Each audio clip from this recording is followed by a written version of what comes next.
Hello, hello, hello, ladies and gentlemen. Thank you for hitting that play button once again for another episode of the Hetty Coleman podcast, where I have go-in conversations with fabulous people so that we can get their stories out there, because you know why. You know why, ladies and gentlemen.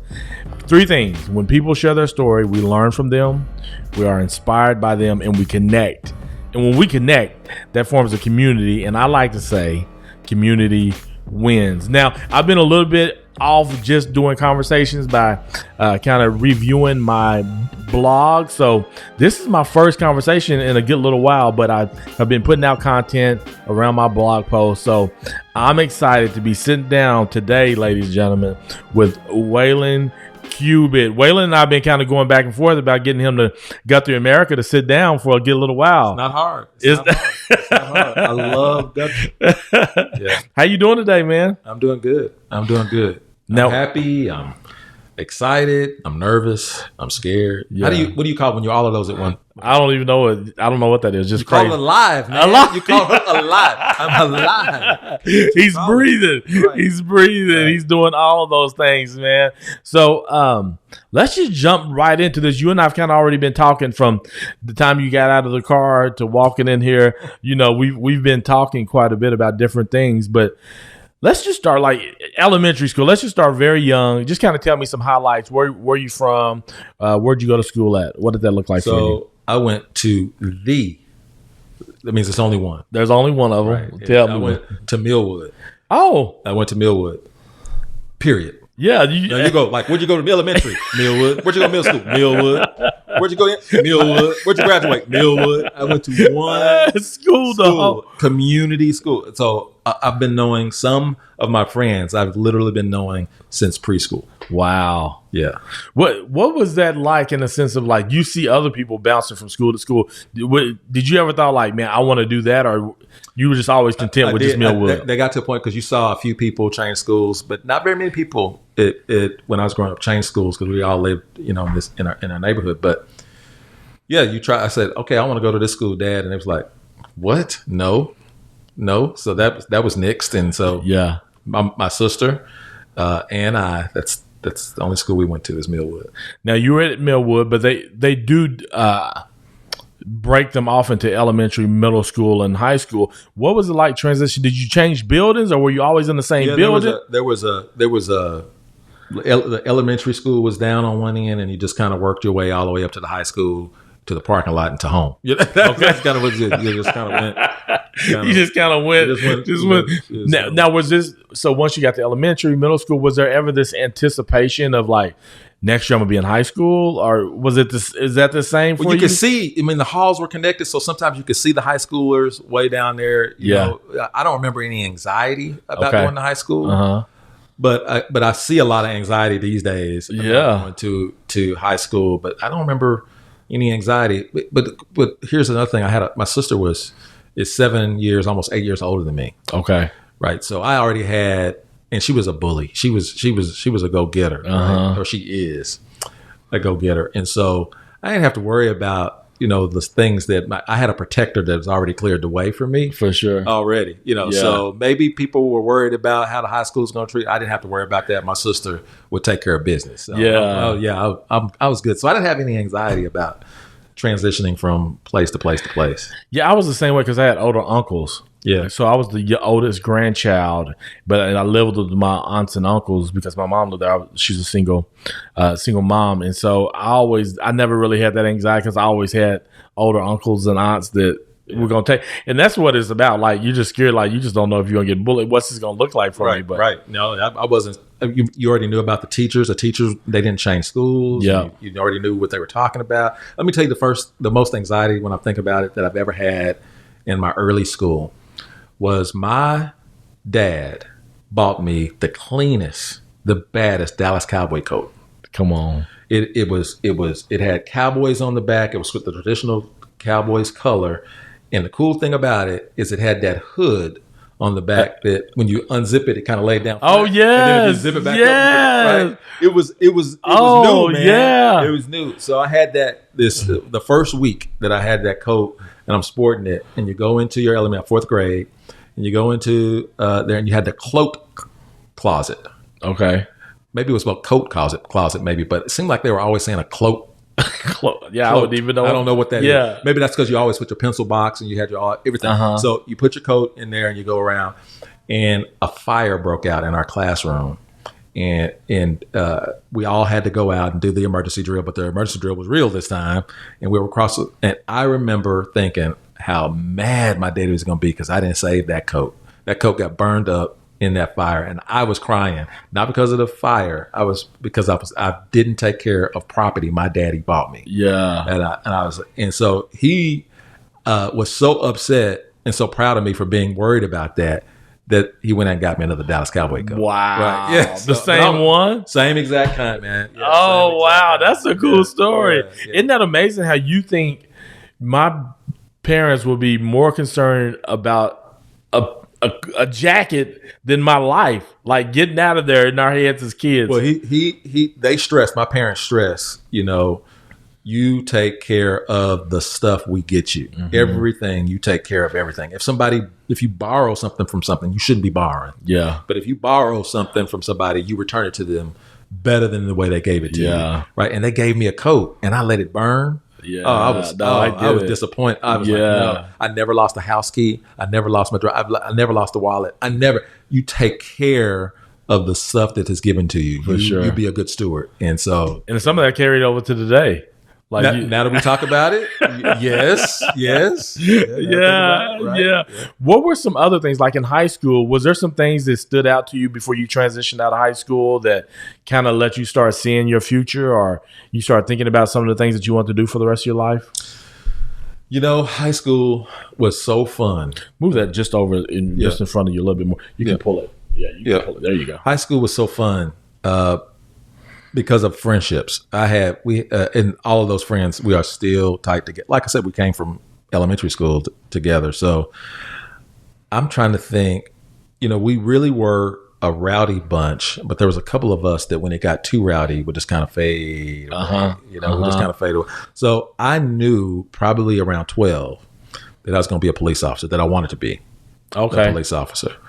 And so that kind of directed decisions I made. Really? Right. Yeah. So when things started getting a little too wild, I didn't judge them because I loved them, and I wanted to be around them. It was fun, but ha bye bye. I would kind of fade away. And I noticed that as we took that friendship into college, my friends actually respected that about me. I wouldn't have to leave. They just wouldn't do certain things around me, or they wouldn't introduce it into my world. And so I so much I got to say thank you to them. Yeah. Right now. Thank you. Yeah. All of y'all. Y'all know who you are, Falcons. Right. Yeah. That's cool. Yeah. So when you graduated high school, you went to college where at? I went to the University of Oklahoma. Okay. And but it was tough because I'll be honest with you, I could read when I graduated high school. But looking back, I wasn't reading. It was sight words. I was sight words. So college, I scored miserably low on the ACT. They wouldn't let me in college today. I got in college because I graduated in the top 10% of my class. Okay. Yeah. So but because the ACT score was not getting it, and so I went there. So you got the 2 out of the 3. Yeah, I got the 2 out of 3. Yeah, whatever that was. Yeah, whatever it was. Yep, 10% of the class. It was something else. Yeah, it was something else. 10% of the class, GPA. Yeah, GPA. And then ACT. I didn't have the ACT. Yeah. And so I was really feeling pretty down about myself. But I struggled in college first semester or so because it was a high demand on reading. Yeah. And it was in sight words. Now, sight words, I have to see words that I see all the time to be able to get it. And I was seeing words that I wasn't used to seeing. So it slowed me down. Yeah. And then there was parties and girls, and all of that is a bad mix for making grade. But so I changed schools. So I changed schools several times. I went to University of Oklahoma, I went to OSU Tech, Langston University, Southern Nazarene, finally at Southern Nazarene for a degree completion program and that kind of stuff. So when I talk about my college experience, it's spotty. Yeah, it's spotty. Yeah, I had kids, and so college was spotty. Yeah, it was spotty, tough. But you did it. Yeah, we had to go through it. And really, what I gained more out of college, I would tell you, is relationships more than the education was people. Mm-hmm. You know, the information. Yeah. You know, I shouldn't say that because I mentor a lot of kids and stuff, but man, it was the socialization, the community, the people I learned, the caring, the different diverse backgrounds. I loved it. I wouldn't trade it for the world. Yeah. I wouldn't trade it for the world. Why do you think you make that statement? Hey, I mentor kids, so I want to, as though that's not the truth.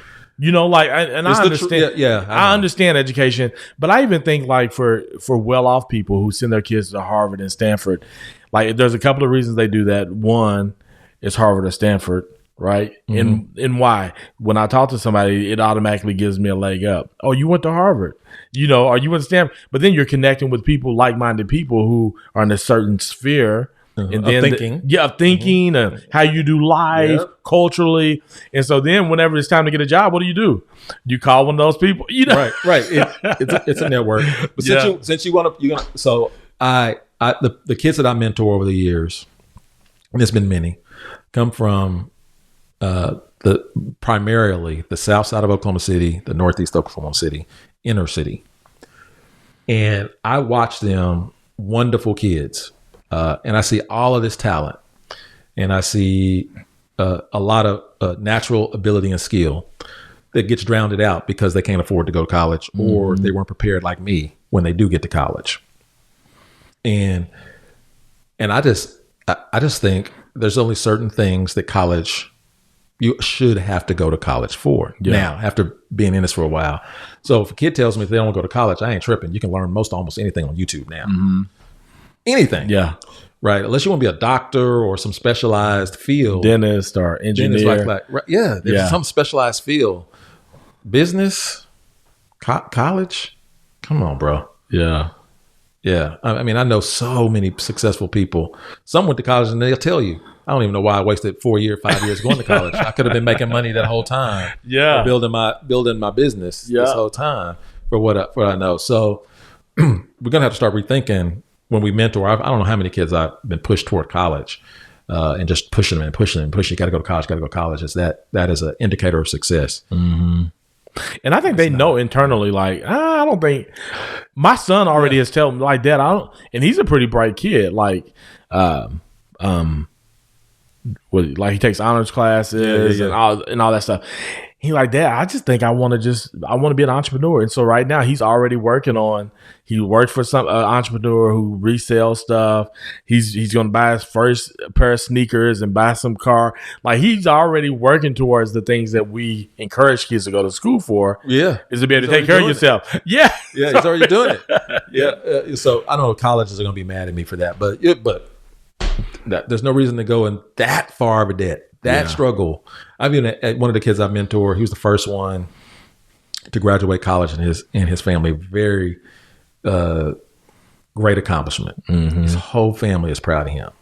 And his little brother is going to be a senior this year. And I said, so you pushed him toward college? He says, oh, no. He says, I struggled so bad in college, just trying to stay in college. And he says, I don't even know if it was worth it. Yeah. So I don't even know if it's worth it. I tried to get scholarships. I did work study, all this stuff. And he says, I just did it to check it off the box, but I'm not pushing my little brother to college. Yeah. Yeah. What was it like for you knowing that you wanted to be a cop, going to apply for whatever that role, for that position? What were some of the things that you were facing in order to say, hey, I want to do this and I want to do it well? Especially kind of today when you think about how people are looking at cops, right or wrong, for you, like when you started, it probably wasn't quite like it is today. But what was that like for you to be able to say, I want to go serve in every day of my life? I could die. Well, let's be honest. The relationship between the African American community and police have never been good. Like, this is not a new... Oh, NWA. Yeah, this is not a new thing. And so I knew in here that I wanted to do it, but I didn't tell the community or my family. Mm-hmm. I kept that to myself. That's not cool. Yeah. That's not cool. I think I did whisper it to my dad, and he was supportive, but my mother was not down for this, right? And so I never told her. So I was applying, and oddly enough, I got denied several times at just as I was going to turn 21 and be eligible for, I guess I thought Oklahoma City Police Department was the only police department in town, in the world, Okay. And so I applied. I had no bad background. I had no arrests. I had good grades. Yes, I had a family a little early, but squeaky clean. I was athletic, in shape. It's like pretty good looking too. Yeah. That counts for something, right? That's got to have some points for that. Like 2 out of the 3. I still ain't got the ACT, but I got the good looks. So anyway, I thought that was the deal, and I got denied the position, and I'm like, okay, well, I didn't have a backup plan. Mm-hmm. I didn't like nothing. So I went and sold cars and did restaurant work and did all that stuff the whole time. And like I was telling you as we walked in, I ended up getting a job at the University Hospital Police. Do you remember University Hospital? No, where was that? No, it wasn't University. It was Oklahoma Memorial Hospital. No, where was that? It's OU Medical now. Okay. So OU Medical now. So it was Oklahoma Memorial Hospital. So what I was doing, I was working in I was a security guard at St. Anthony's. Just because I thought, well, if I'm going to be a police officer, I need to get in some kind of way. Mm-hmm. I got to figure out why I was not hireable. So I just got to get close to the profession.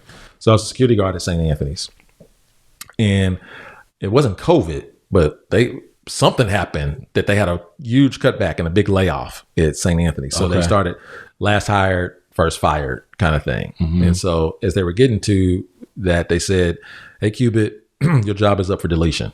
Because of whatever the COVID was that time. Yeah. I don't know what it was, the cutbacks. And so we're going to offer you this job in another place. And if you don't want that job, then you just got to go home. So the job was in child psychology. So I was working on a children's psychiatric ward. Oh. Right. And they didn't know that I was mentoring when I was 16 years old.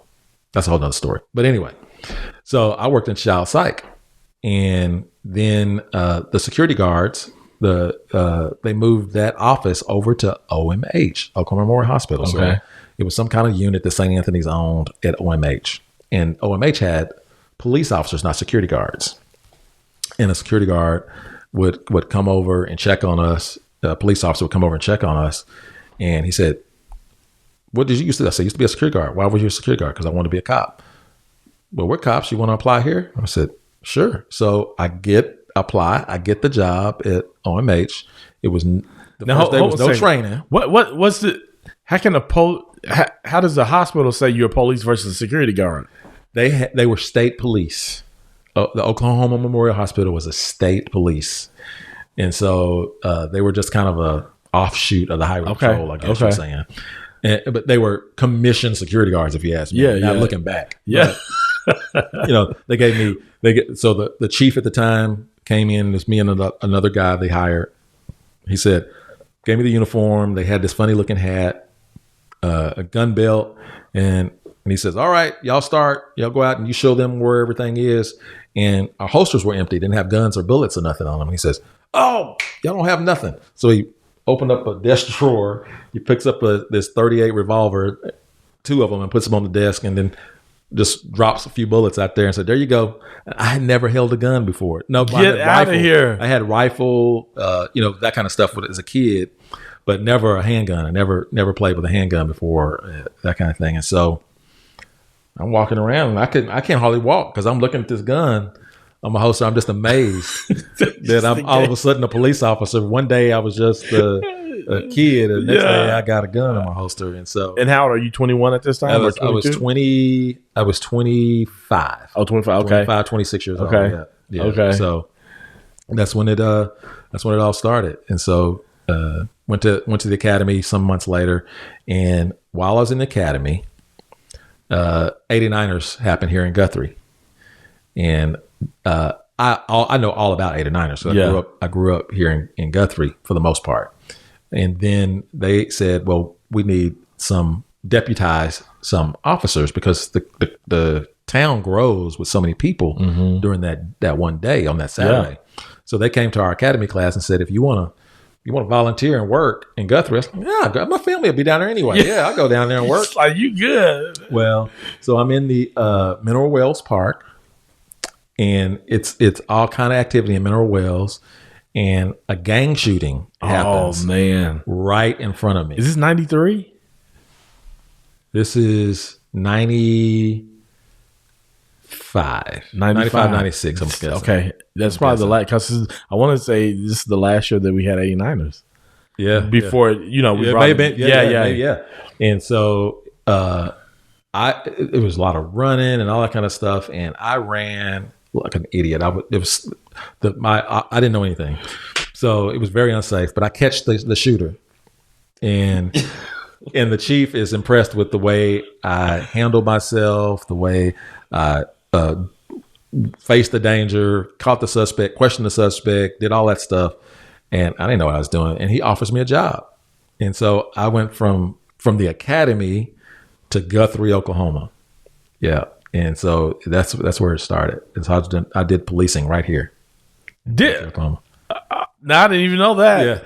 Yeah. You were here in Guthrie. This is it. I did Guthrie. Wow. Oklahoma. And who was it? No, it wasn't Damon Devereaux. Damon Devereaux was one of my training officers. Okay. Yeah. We rode together. Yeah. We rode together. That is correct. So what was it like your first ride? Like, you're an officer, you jump in the car for the first time. I'm assuming that you're with somebody for the first time, but what was it like the first time you're out there by yourself in your own car? Oh, man. Listen. So I don't get to tell this story very, very often. So there was one black officer here, Sergeant Stewart. Yep, Sergeant Stewart. Yeah, one black Charles officer. Charlie, and so I was the only other one. There was maybe one before me, in between me and Charlie, but so there was only one working at a time. Mm-hmm. And so my training officers, they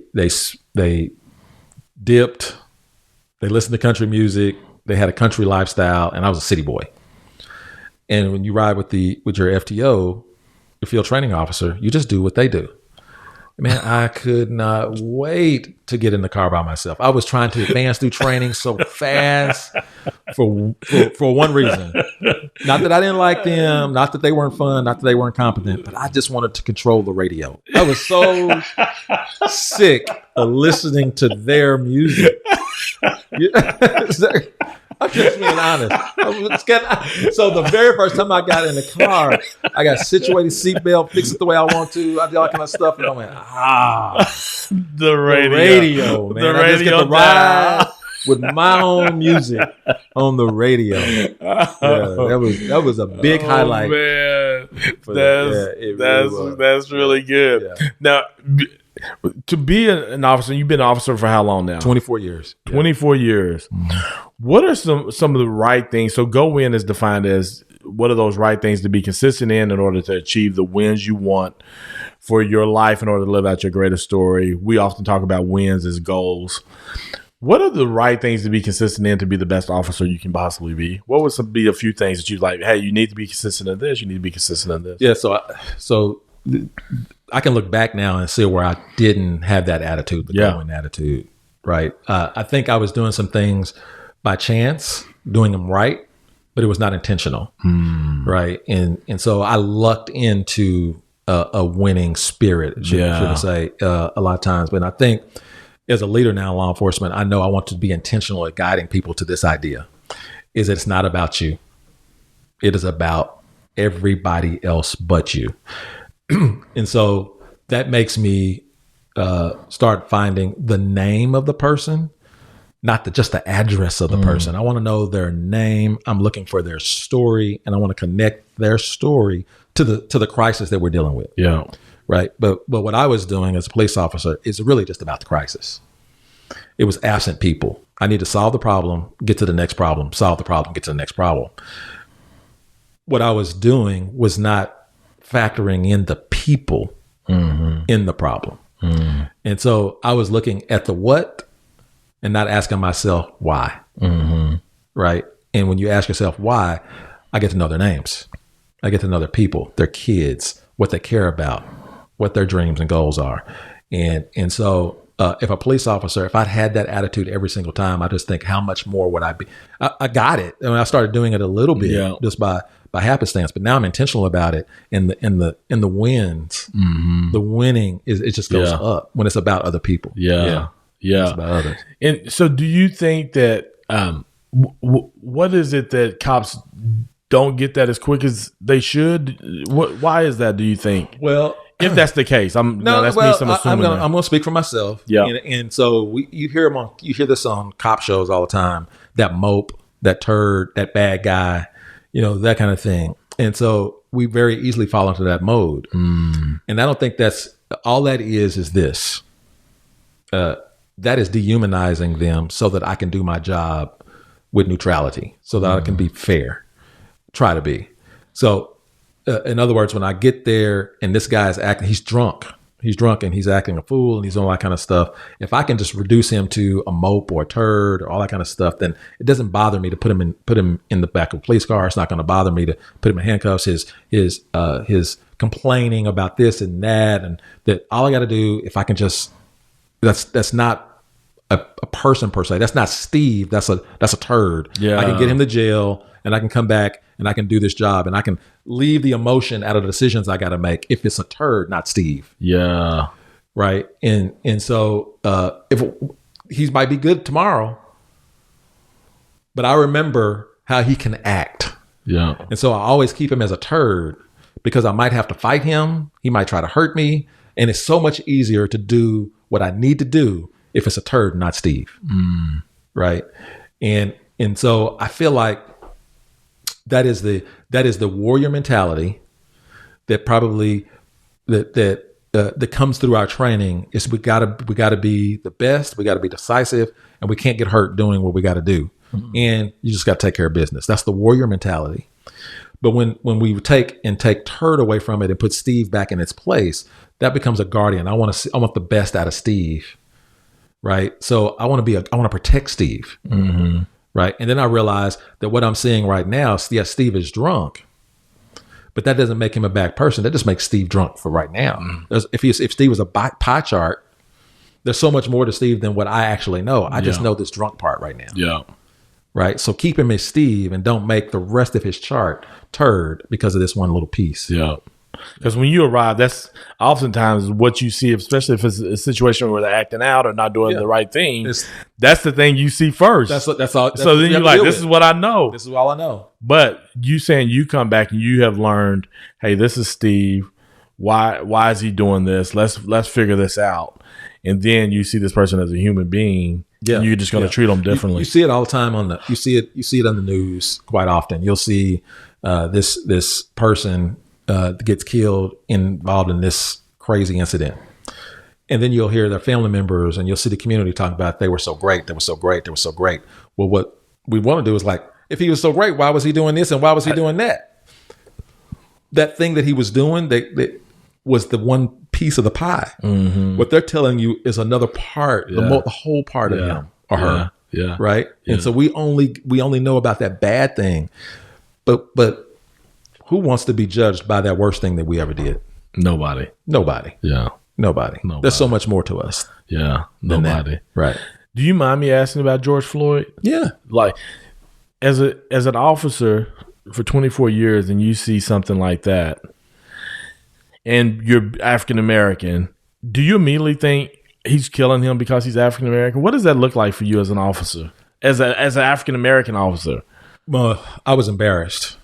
From being an officer, I was just embarrassed to be lumped, to know that I'm being lumped in with that behavior.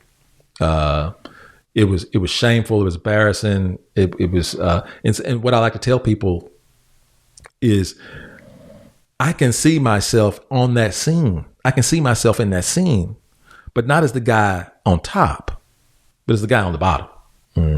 Because when I take off my uniform, I am George Floyd in that bad moment. Whatever he was doing was his little piece of the pie chart. That was one piece of him. And I have bad moments. I have poor judgment. Everybody does, right? But I can see myself in that position, but not as the cop, as the George. And so it was really disgusting. It was really painful. It was really painful, especially for somebody that wants to do justice. Yeah. Right. Somebody that wears the uniform so that doesn't happen.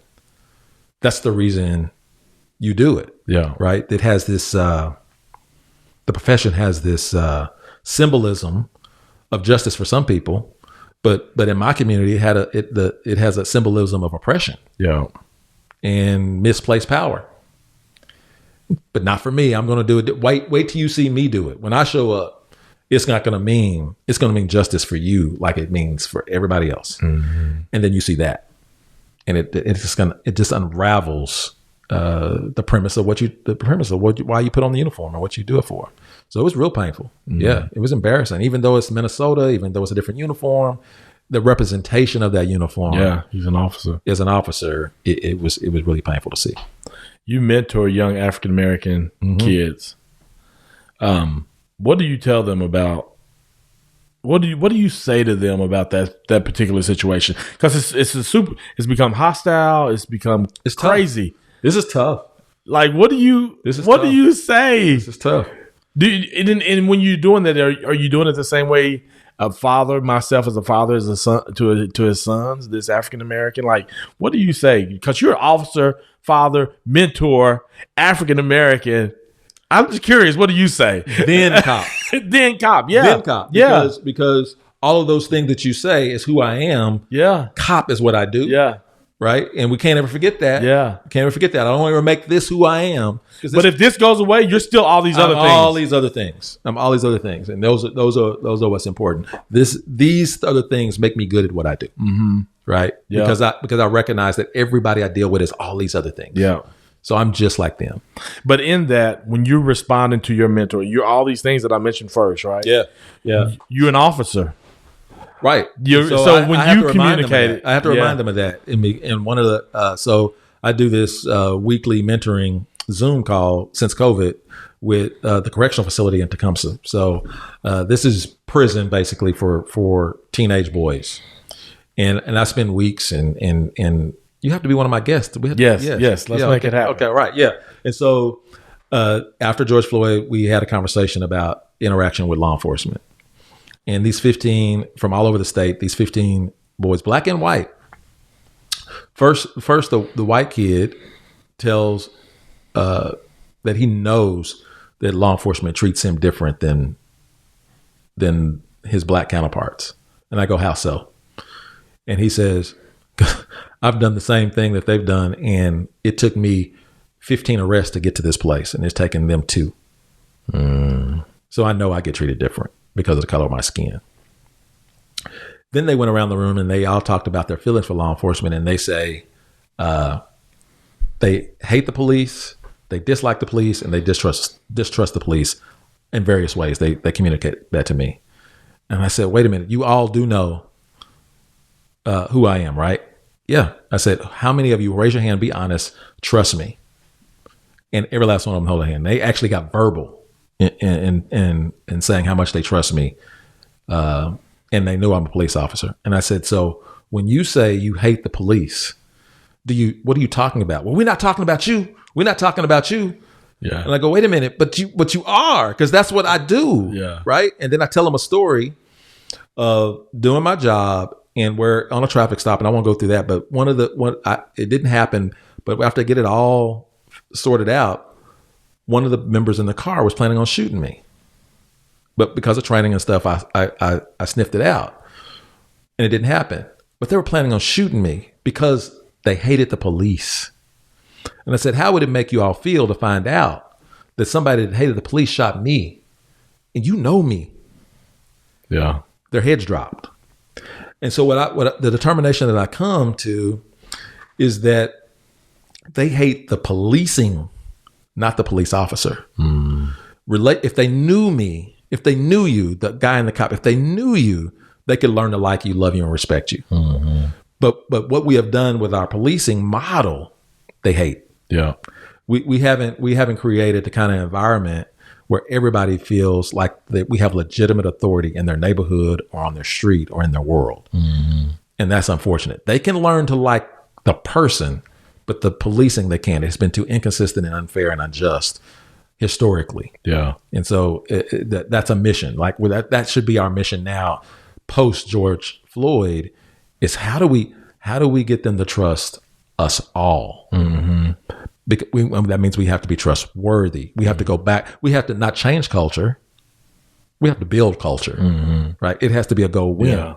Yeah. It has to be community. What are those right things we have to connect? Yeah. We have to connect. Yeah. And that's what I've done with this group. I've connected. And that's why I'm not like them, but I am them. Yeah.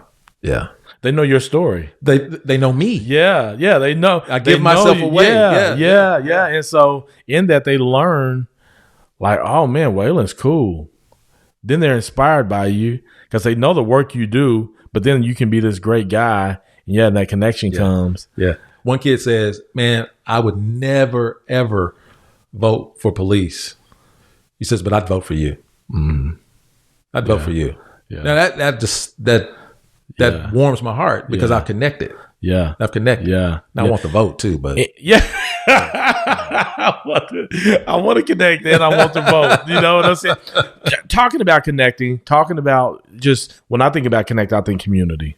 Like community is all about what is that thing that connects us? What's in the center of that thing that we're all attached to, and we're like going around in the wheel, but we're doing it together. We're the ones making this thing roll and moving forward. Your work on the east side of Oklahoma City with FACT, the mentoring program, which I found out started out of Weed and Seed. Yeah. And so I did a church plant out of the Weed and Seed on the south side. Yeah, at the Roman Center. Yeah. Center. Yeah. And so and that was cool. Like I don't know if I realized there was one on the east side. And so talk to me about the importance of a program like FACT that spills over into a community becoming better than what it already was.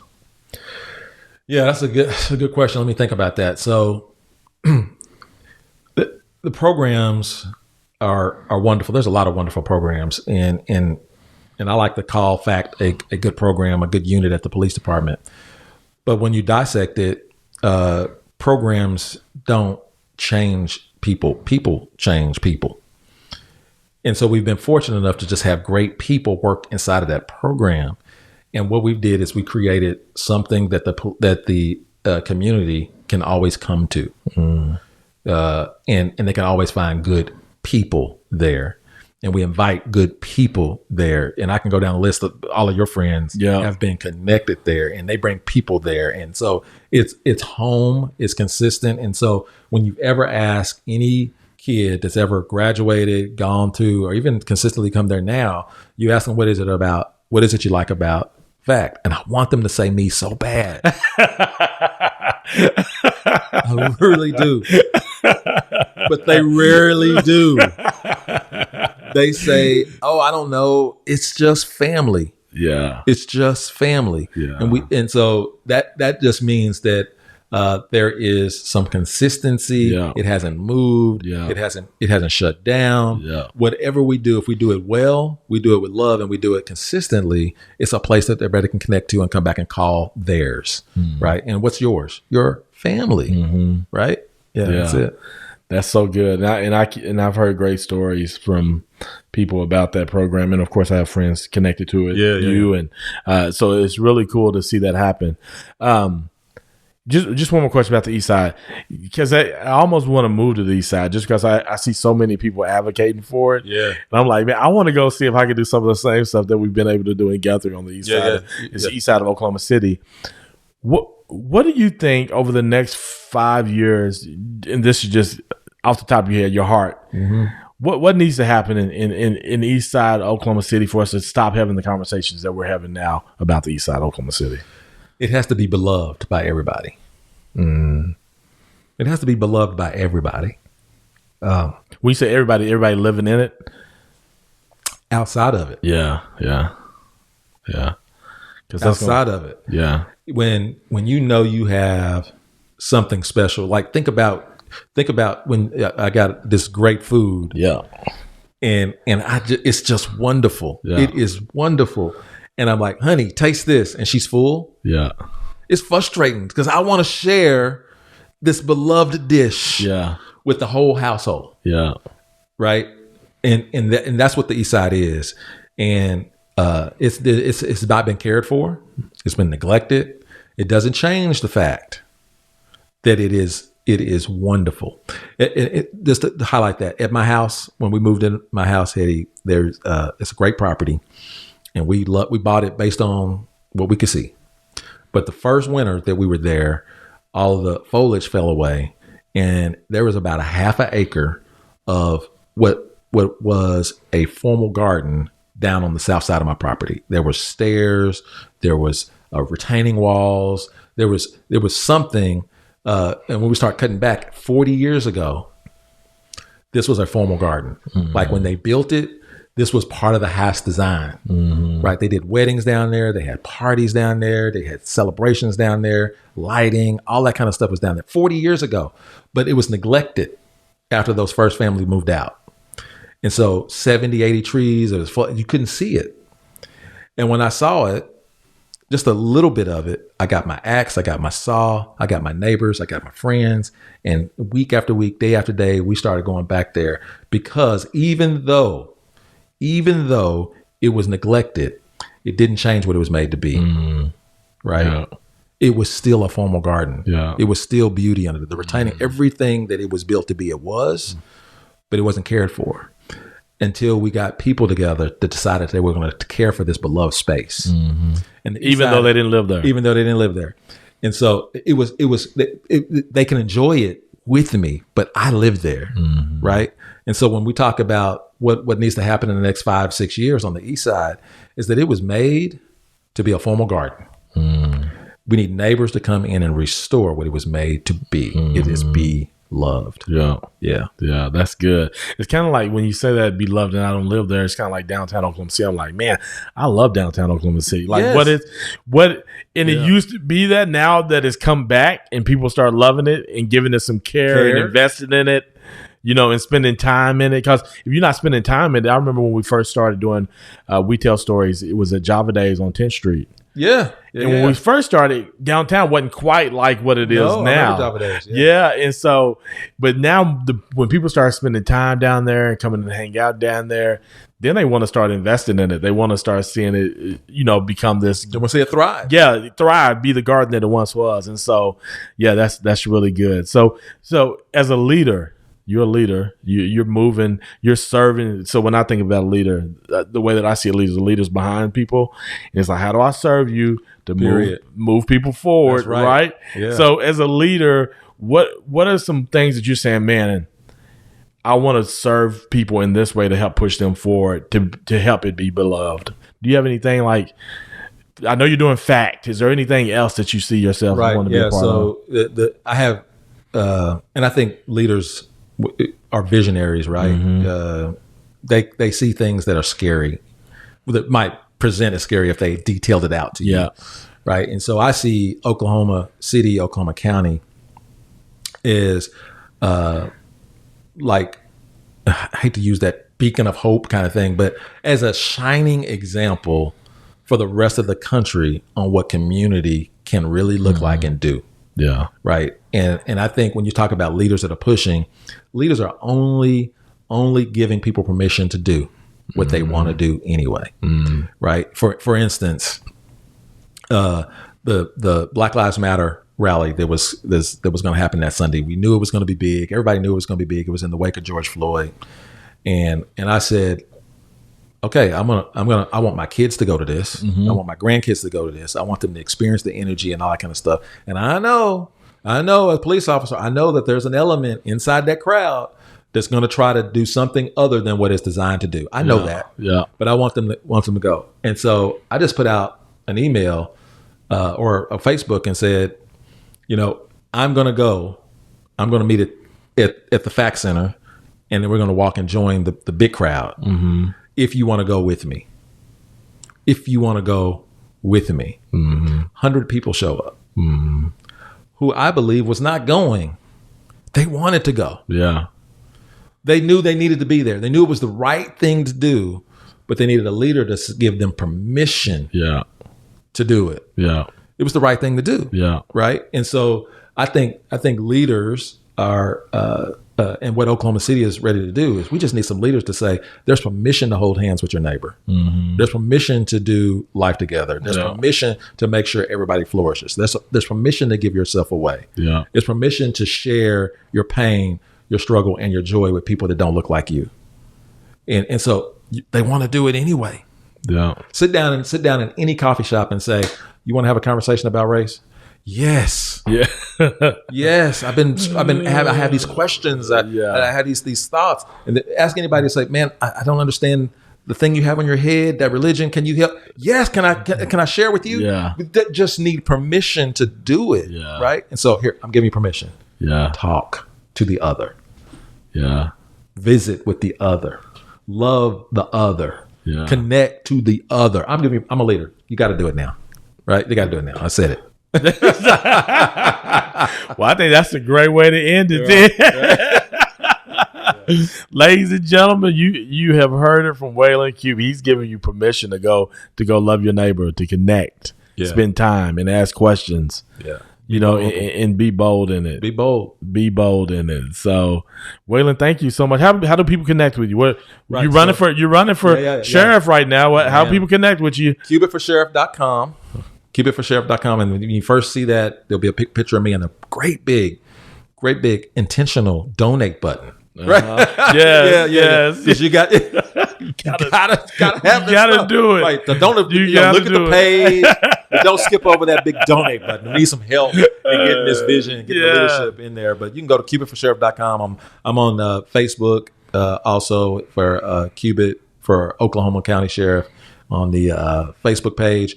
I got a little Instagram page. Okay. Fact Mentoring 1235 is my Instagram handle, and I just kind of post some things that we do with kids on there and kind of thing. I'm on Twitter too, WCubit, but I'm not very. I'm and all of that. But you ain't JB on Twitter. Oh my God, is he amazing? I was with him last night. How are you here and there all at the same time? How are you here? Do you know Jill Castilla? Jill Castilla, she's the Citizens Bank president. Oh, okay. She's the same with she's all on. I'm like, how in the world do y'all? My thoughts can't go that far. I can post every once in a while on Facebook or Instagram, but they're just on it. Yeah, it's a job. I have to go, okay, what are we going to say? And no, that's offensive. Oh no, right? No, they're not even thinking about that. They put it out, man. I asked him too. I interviewed him for the United Voice podcast, and I asked him about that. And I said, well, you make a mistake. He said, I just let it live. Yeah. He said, I just let it live. I just want to be me. Yeah. So he said, I never go back and change. Even if I misspell it or something, I don't go back and change. I just let it be. I let it live for itself. Yeah. I was like, ooh, what courage. Well, he's a hip hop artist. Yeah, man. They can get away with stuff that you know. And so no, JB, that's I love JB, and I'm grateful for what he does. Man, as far as that guy. Yeah, I love that guy. I told him last night, I love you, dude, and I'm a fan. But I don't need your music. I just like him. He's just a giver. He's just a doer. He's for what he's for. He's for what he's for. You know, and I think that's the thing that people appreciate about him the most is that he is for what he's for. And so, ladies and gentlemen, thanks again for hitting that play button for another episode of the Hetty Coleman podcast. And as always, ladies and gentlemen, go win. Thank you, Wayland. Thank you. I appreciate it. Go win.